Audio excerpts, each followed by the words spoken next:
إنما التوبة على الله للذين يعملون السوء بجهالة ثم يتوبون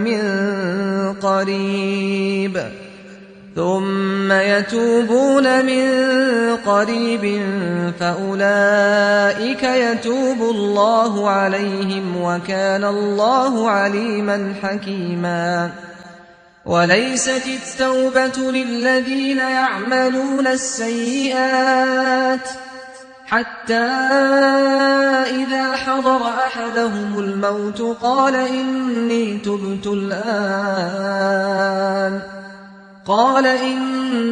تبت الآن ولا الذين يموتون وهم كفار أولئك أعتدنا لهم عذابا أليما.